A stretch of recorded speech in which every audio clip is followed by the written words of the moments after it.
desk at MetLife Stadium. Welcome to Pregame Central, presented by the United States Virgin Islands.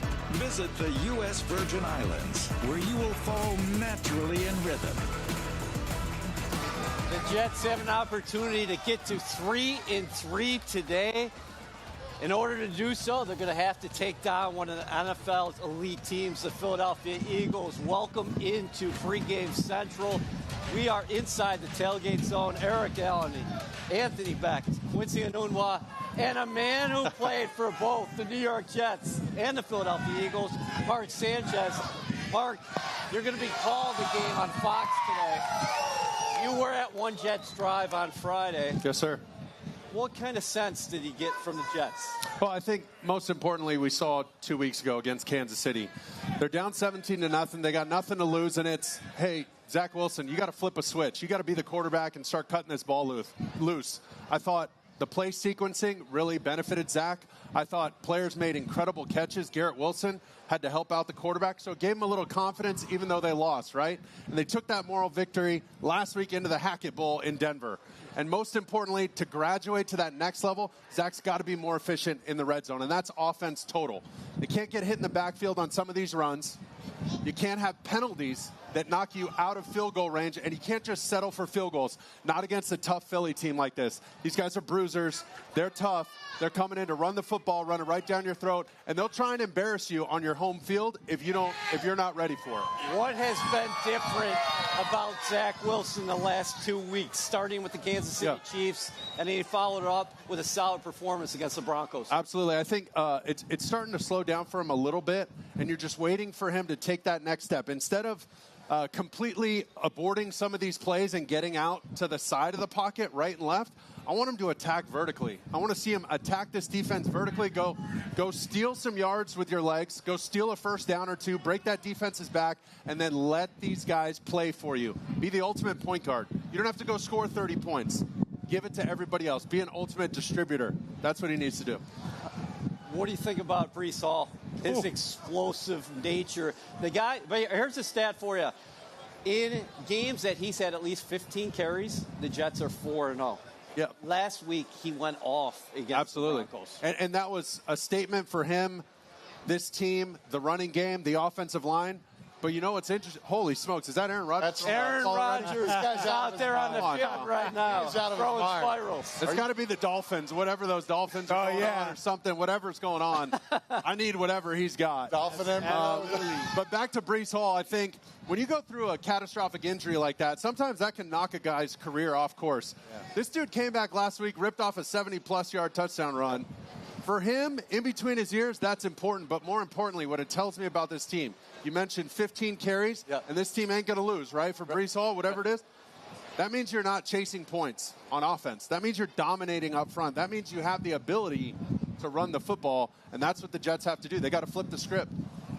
Mark, you studied this game all week.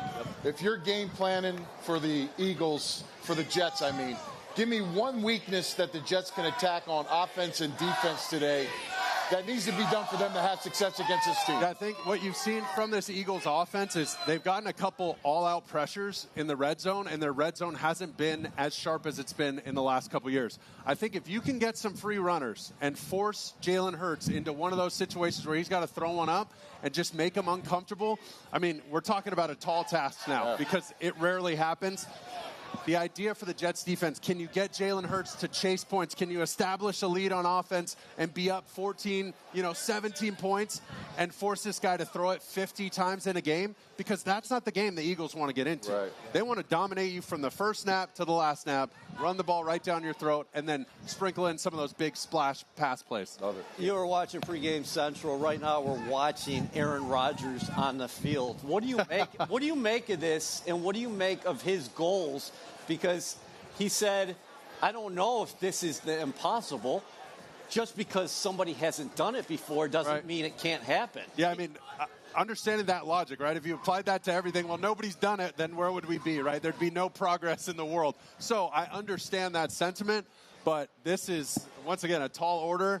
If anybody can do it, it's probably him. It's I can't believe he's doing that already. All right, what do you make of the injuries on both sides here? Starting with the Eagles, Jalen Carter, impressive rookie along that defensive line. He's out of the lineup. Darius Slay, one of the NFL's finest cornerbacks. He's out of the lineup. On the other side of the ball, the Jets are missing 3 of their top 4 cornerbacks, starting with Sauce Gardner, DJ Reed, of course, and Brandon Echols continues to be out. Yeah, I think what's going to be interesting to watch are these first 10 to 15 scripted plays, because when you start shuffling in and out defensive back body types, okay, who's the nickel? What leverage do we have? What coverage are we in? Where am I lined up? Am I shadowing anybody? There's going to be so much communication in these first 2 drives, and that's where these big plays can happen. One guy misses a gap. One guy misses an assignment, and boom, there goes the big 70-yarder. So whichever team can really capitalize on that miscommunication based on personnel and bodies that you're missing, that's going to be huge. Yeah, speaking of injuries, right, as you talked about before, we talked about the corners missing on the defensive side. How do you see, with these 2 great corners, we're showing one right here, how do you see the Eagles attacking this Jets defense that's limited now? Well, I think, listen, when you have A.J. Brown, when you have Devontae Smith, there's not a ton of motion. You're going to know where they're lined up, right? They don't wow you with all their pre-snap stuff, but as soon as that ball snap, they're on you fast, they're physical, and most importantly, these guys can run after the catch. A.J. Brown, he's so strong, he catches the ball not just to the catch, but through the catch, right? And he just big bodies you, even when he's covered. So that makes Jalen Hurts' job so much easier, and he just throws one of the prettiest deep balls I've seen in a long time. So it's a fun, explosive offense to watch. I'm just excited for this thing to kick off. Let's hear it for Mark Sanchez, former Jets quarterback, former Eagles quarterback. We will be watching on Fox this afternoon. You're doing a great job. Thank you, bud. Let's go inside the stadium here in a moment for our game day storylines. Great crowd at MetLife Stadium. Fans, here's your opportunity to participate in Pregame Central, presented by the U.S. Virgin Islands. The Philadelphia Eagles have the NFL's #1 ranked rush defense. The Jets will rush for more than 100 yards today against the Eagles. Vote now, and we'll get to your answers later in the show. There's Zach Wilson warming up here at MetLife Stadium. 4:25 kickoff. It is the New York Jets looking to improve to 3-3 against the Philadelphia Eagles. The team will participate in the Super Bowl last season. They are 5-0 to start the year. Let's go inside the stadium right now and bring in Caroline Hendershot and Ethan Greenberg for game day storylines. Caroline, what's the weather like inside the bowl? You know, EA, I'm going to tell you, I feel like this is the first game where we've actually gotten some fall weather. It's crisp, it's cool, there's a slight breeze, but nothing that's going to really mess with the game. But I'm excited. I feel like we're finally hitting that good fall weather. All right, Caroline, the juggling up front continues for the New York Jets. Can you talk about that? Yeah, so I spoke to Mekhi Becton earlier this week about the status of the offensive line, and he said it was really tough losing AVT at right tackle last week, but he was really proud of how Max Mitchell came in and played when he wasn't even expecting to get any action that game. He did say that the line started off maybe a little slow, but once they got in their groove and found the way that they like to play, their style of play, it was a good performance. Now, he did say that the Eagles D-line is their bread and butter. Fletcher Cox, Brandon Graham, they are like 2 really disruptive players, so they have to come ready to play.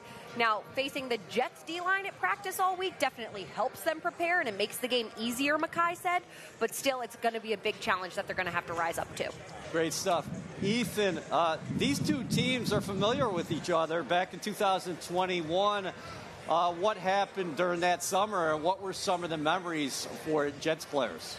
Yeah, well, there's 2 players that stand out. That's C.J. Mosley and Zach Wilson. Zach Wilson told reporters earlier this week that his welcome to the NFL moment happened in those joint practices and training camp in Florham Park, courtesy of Fletcher Cox, who gave a little extracurricular activity to the rookie at the time, and Zach Wilson. And C.J. Mosley told me that he vividly remembers a couple Eagles players actually laughing at the Jets and the Jets coaching staff. In 2021, C.J. Mosley said, "I'm ready for this game." And if the Eagles think that they're going to get the same version of the Jets that were in those joint practices, they have another thing coming. You think about the changeover from 2021 to now, 9 new starters on offense, 7 new starters on defense. Of course, C.J. Mosley is one of the mainstays of the green and white unit, but the Jets have a tough task. You guys talking about A.J. Brown, Devontae Smith. Well, the Jets cornerbacks room looks a little different as it did a couple weeks ago. No D.J. Reed, no Sauce Gardner, now both out due to concussion. You would imagine that Breece Hall will get the start along with Craig James, who has only played 1 snap so far this season on defense, EA. Great stuff. Greetings to Caroline. We'll be checking in with you all soon. There's Aaron Rodgers. Pregame here. It's the Jets and the Eagles. Sauce Gardner as well. A group that also includes Jets cornerbacks coach Tony Oden. You are watching Pregame Central, presented by the U.S. Virgin Islands. A great crowd on tap here at MetLife Stadium. 4:25 kickoff. Jets, Eagles, Eric Allen, Anthony Beck, Quincy Enunwa. We are now welcomed by former Jets quarterback Vinnie Testaverde.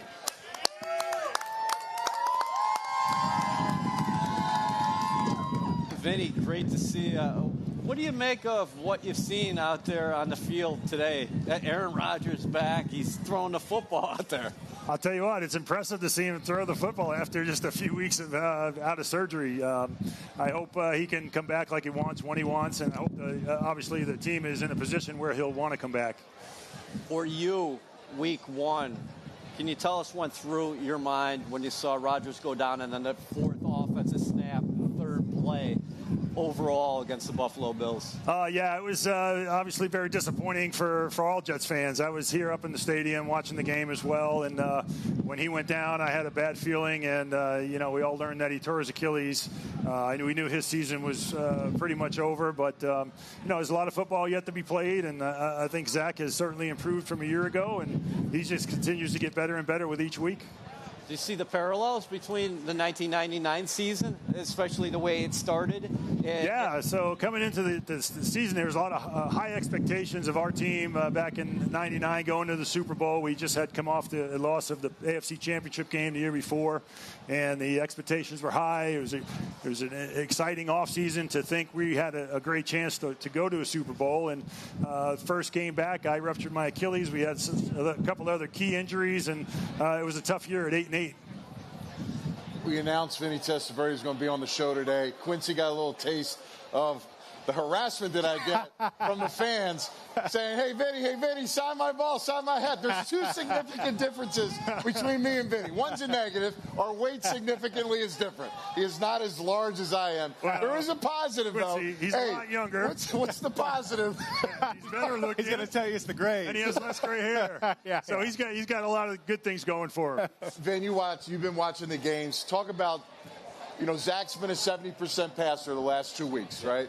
It's nice to have a run game. What are some things, if you're game planning and you've seen his game, you like how he's improved, what would be some of the positive things that you would put in as far as what you want to see him be successful in to help him come along a little better with his team? Yeah, well, I think they're starting to do that and realizing that, Zach's very athletic. He can run when he needs to get out of the pocket. He has a great arm. And he has a great defense behind him. So he shouldn't be afraid to just let the team, go 3 and out and punt the ball and let the defense play a little bit and then come back to next series, do some play action off that great running game we got. Hopefully we can establish that today. And once that happens, then he'll be able to sit back in the pocket, throw the football with confidence, and just sling it all over the yard. But, again, it's going to start with a good running game and then feed off the play action and then go to the drop-back passing game. Yeah, Vinny, first off, don't worry about the grades, man. That's wisdom. AB wants that. He's denying it right now. But I'm not denying. I get wisdom. He'll tell you. I got all his. I take it from him. But speaking of wisdom, right? You've been to a place that the Jets hope to get to, the AFC Championship. What would you tell these guys right now? What are some characteristics that you need in order to get to that point? Well, I would tell them this. Listen, starts with one game at a time, right? Getting back to Zach Wilson, right? He's learning a new offense, still learning, right? Still trying to feel his way through. Each week that goes by, he's going to get better. As he gets better, the team will get better. And at the end of the year, maybe we'll see Aaron Rodgers back in uniform.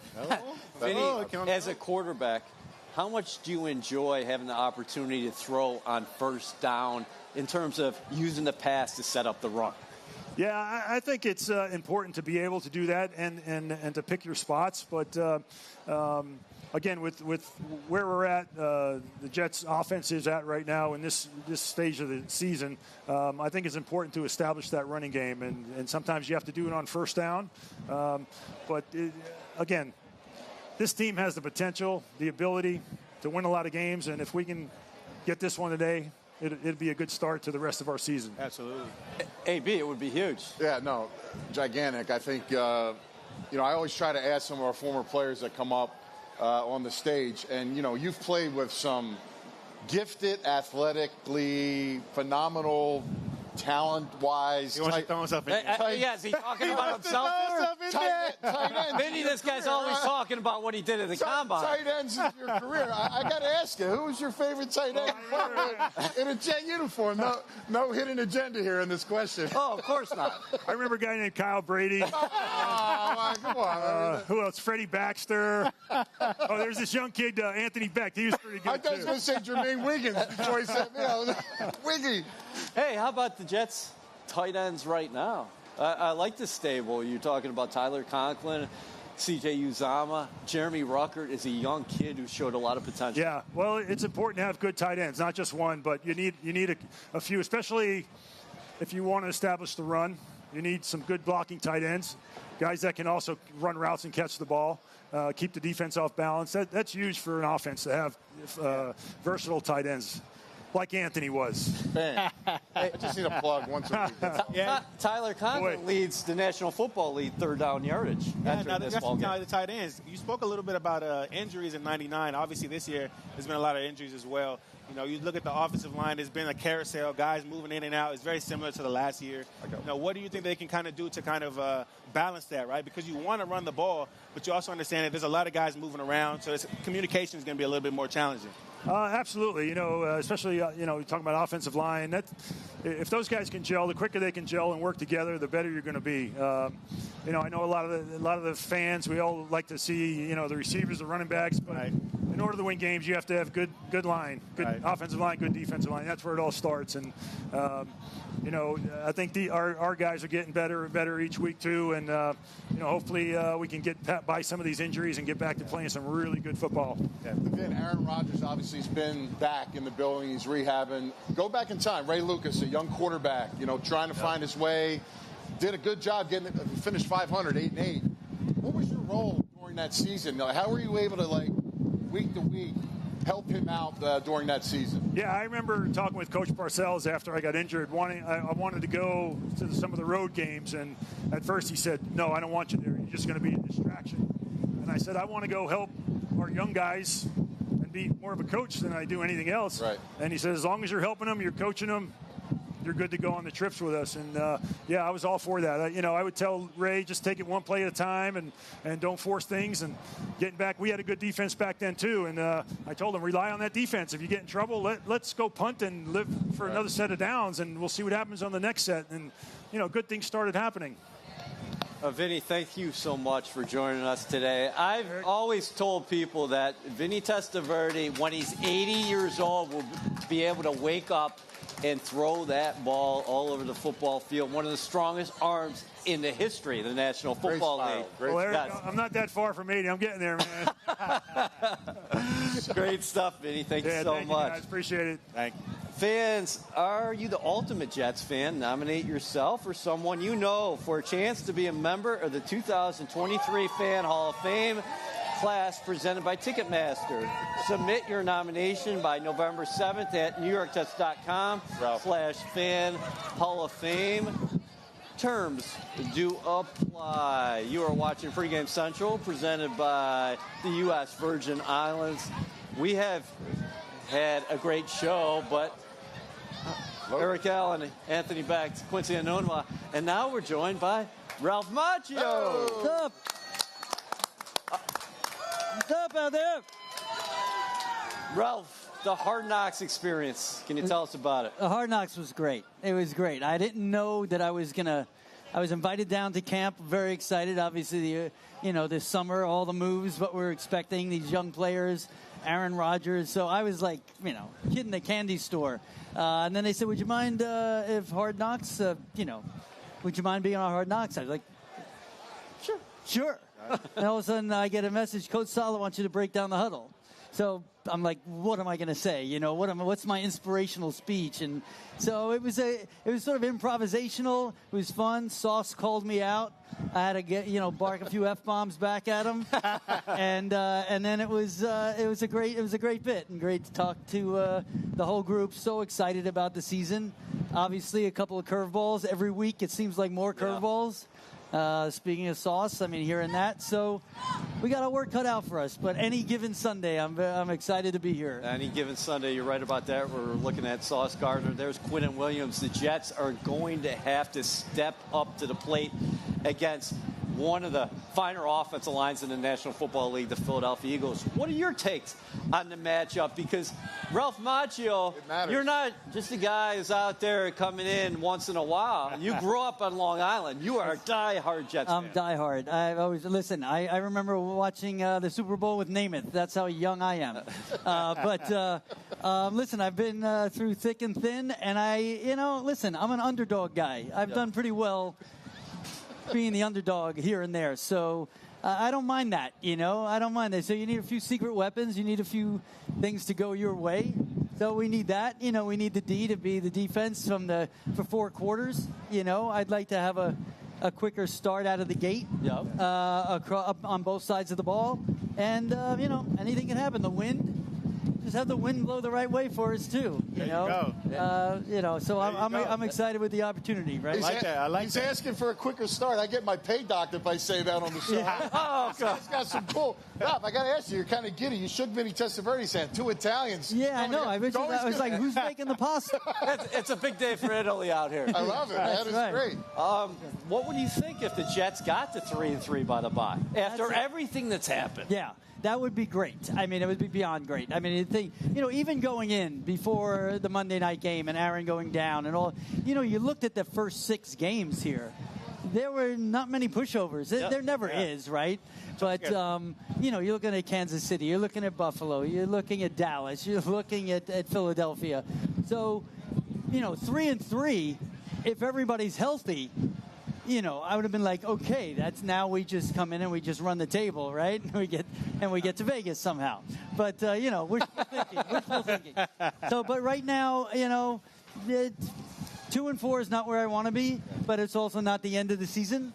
I want great competition, and I would love a sweet victory. Yeah. Speaking of great competition, what do you make of Aaron Rodgers out there on the field today? I just watched him get off the cart. On the whatever Instagram whatever, and he walked. He looked smoother walking than I did getting from the car over to you guys. He's pretty impressive. I got to meet him at the training camp. I sent him a DM, obviously, like everybody, and he responded back. He did, huh? Yeah, he totally responded. Wow, Ralph, you're right up there, man. There you go. Took a few days. But I wasn't the doctor, so those are the people that have to be on speed dial right now. But his spirit has been great for New York. It's unfortunate what we're dealing with, but my God, it's like who heals like that? Where's the boot? Definitely. It's crazy. Definitely. Ralph, I heard he's getting a little bit of this I think so. in the locker room and getting a little of that heat touch. Yeah. I'm telling you, there's something in the ether that maybe will mirror that story. Yeah, Ralph, this is your second year joining us. So first off, we appreciate you coming on here with us again. Dang, I love it. You talked about the underdog story. I said before, this is a dog game. Like, you have to go out there and put your heart out there. You got to go out there and fight because, one, you have a bye week next week, so you can rest at that time. Yep. But now the cards are against you and all those different things. So if you're in the locker room today, just what are some of those little speeches that you would give them? What's one key that you would give these guys? Yeah, well, I think that now that you put me on the spot, I'll think as quickly as I can. Sorry. I had my one inspirational speech on Hard Knocks. Maybe you can repeat it for them. They might need it. No, but it goes back. You take what's right in front of you. Every play, every down is the present. You're dealing with that moment. Absolutely. So that's just part of wisdom in life. You look at the mountain, you have to look at, one foot in front of the other and making those pieces work. Even last week, seeing the movement on the front line, opening up the running game. The running game is super important to us. And then that gives you extra time. It gives Zach a little time obviously, it seems statistically having that extra second and a half is a big. Yes. It's like a day and a half. Yes. So looking for all that stuff and just trying to take the one down at a time, one play at a time, because it's. There's so much talent on the field on both sides of the ball, but so you just want everyone to have their best game. Yeah. How many games have you come to this season? This year I was there Monday night, which was just amazing. It was a great win. We had the dark cloud, obviously, but it was special. The electricity in the building that Monday night I had never felt. I've only been like a 1 o'clock game guy. Yeah. I got to get back home. 4:30, I'm really stretching it. But that Monday night game, I was there with my son, and it was special. The energy in the building was the game day insane. presentation this year has been fantastic. Yes, it's fantastic. And the fans have been incredible. I'm hoping this one gets to the fourth quarter. It's a one-possession game because I think the fans can be a difference again today. Need that 12th man. Q, Sundays are for pasta. That's why he's got to get home. For the 1 o'clock game. I know how Sundays roll, man. Ralph, thank you so much. Thank you, guys. For joining us today on Pregame Central. Super Jets fan, Ralph Macchio. Great show here, Pregame Central. We're inside the tailgate zone. We're presented by the U.S. Virgin Islands. Eric Allen, Anthony Becht, Quincy Anunwa. We've already had Mark Sanchez, Vinnie Testaverde, and Ralph Macchio on. It is time for a little segment we like to call All In or Not Today. Let's get that leaderboard up here. Ethan Greenberg, 4-1. I'm right there within striking distance, along with Quincy Anunwa, 3-2. The fans, 2-3. Caroline Hendershot doing a nice job, respectable 2-3. And Anthony Becht living in the basement.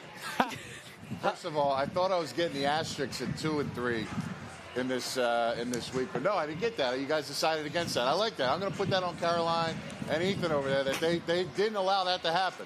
Here's the thing, AB. Here's the thing. You lost fair and square last week, and I understand what it's like being the lowest in the rankings because that was me. Even though it was unfair, that was me. But now it's your turn to be the lowest in the rankings, and that's okay. I don't have anything to add. Hey, AB, you have a lot of ground to make up. Absolutely. But we're going to start our predictions here inside the stadium. Caroline, all in or not today, the New York Jets will rush for at least 100 yards. At least. That's 100-plus yards against the number one ranked rush defense in the National Football League, the Philadelphia Eagles. Yeah, I'm going to go not today. This has nothing to do with Breece Hall and how good he is. I just think that this rushing defense is so strong. Their D-line is so strong that I think it's going to be tough to get the ground game going. So I actually think that it's going to be this guy on the screen today, Garrett Wilson, who has a big game, and maybe not Breece Hall. So I'm going to say not today. That's a big change-up from Caroline Hendershot inside MetLife Stadium. I am following her suit and also going not today. And I agree with what Caroline was saying. I think if you're the Philadelphia Eagles, you know how much Breece Hall means to this New York Jets team. We saw it last week, and I think they're going to try to provide reinforcements to stop number 20. Now, it hasn't happened a whole lot in his career. Like you said, he had 15-plus touches. Jets are 4-0. But I think that the Eagles know that and that this is going to have to fall on the shoulders of the Jets passing game to get this win. Hey, you both have been excellent today, but I don't like those selections at all. Q, it's apparent today that Caroline and Ethan are not big Breece Hall fans. Don't even play this game. That's what I got from those two takes right there. AP is just that's some Iowa State stuff going Caroline, you had your chance to speak. Stir in the pot. Stir in the pot. I am all in on this. I'm all in. Hey, I love Breece Hall. I'm a huge Breece Hall fan. He is a cyclone, and I got him going for over 100 yards in this game. As a team, the Jets. Hey, Quincy, I didn't know that Breece Hall went to Iowa State. I know. You would have He's a cyclone. Listen, I'm going to have to go with the two young guns on the field. I'm going not today. The Eagles said they're going to show Breece Hall a little bit of brotherly love with 11 kisses every time he gets the ball. So that tells me enough. They're focused on Breece Hall. I think it's going to be a Zach Wilson game today. He's got to go out there and perform. He's big increasing every week. So this is a week that he's going to have that game. So I'm going not today. I like this. I like it. Oh, man. I'm going Make it happen. all in. The Eagles have not faced a running back the caliber of Breece Hall. The Jets are going to set up the run game by throwing on first down. They're going to have success against that Eagles secondary. And then Breece Hall, all he needs is a couple touches. He's so explosive. All in. The Jets will go 100+ against this Eagles defense today. Let's see how the fans voted. I'm having trouble seeing a monitor. Help me out, Quincy. Yeah. Looks like a yes from here. Yeah. I think it's yes. Yes, 56.6. 56.6. Okay, so fans voted yes. That was a close one. So today's inactives. Let's get to that right now. Sauce Gardner, obviously dealing with the concussion. DJ Reed as well. Second consecutive game. He'll be out of the lineup. Jason Brownlee. Israel Abanikanda, the rookie running back from Pittsburgh. Brandon Eccles still dealing with the hamstring. Zaire Barnes, the rookie linebacker. And Michael Clemens, a game day inactive for the New York Jets. Time for final thoughts. AB. Jets got a big opportunity, but this is a big challenge against the Philadelphia Eagles. Two things, one on each side. Number one, Jalen Hurts cannot run the football today. You cannot just be wild and frantic pass rushing him. Don't allow him to hit a gap because you're not in containment, you're not in the right spot. And on the flip side on offense, a lot of man coverage today versus the Eagles. Zach Wilson has to be precise with ball placement. If ball placement is off, all right, balls get tipped up, windows all of a sudden become smaller, and that's a problem. So Zach has to be on point when the opportunity comes. Yeah, I like that. Yeah. I think I'm going to follow in that same direction, right? This is the Zach Wilson game. I talked about that before. I'm really looking forward to seeing what he does. He's got so much more confidence. He looks so much more poised in the pocket. Obviously, the red zone has to be a very big focus this week because you can't have that type of game against this defense. You got to score when you're in the red zone. That's a huge focus, a point of focus for this team. Defensively, you got to rally around your DBs. You got some guys in there that haven't played a lot of reps. The defensive line really has to step up. They have to get sacks. They have to get back there and bring Jalen Hurts down. Outstanding show today, fellas. We're looking at Aaron Rodgers. He's chomping at the bit to get back in the lineup, but this is Zach Wilson's game today. Will the Jets move to 3-3? That would be something heading into the bye. We thank Mark Sanchez. We thank Vinnie Testaverde, Ralph Macchio, Caroline Hendershot, Ethan Greenberg, Quincy Anunwa, Anthony Becht. We're signing off here from MetLife Stadium, but we'll be back for Jets Overtime, hopefully after the green and white spring and upset.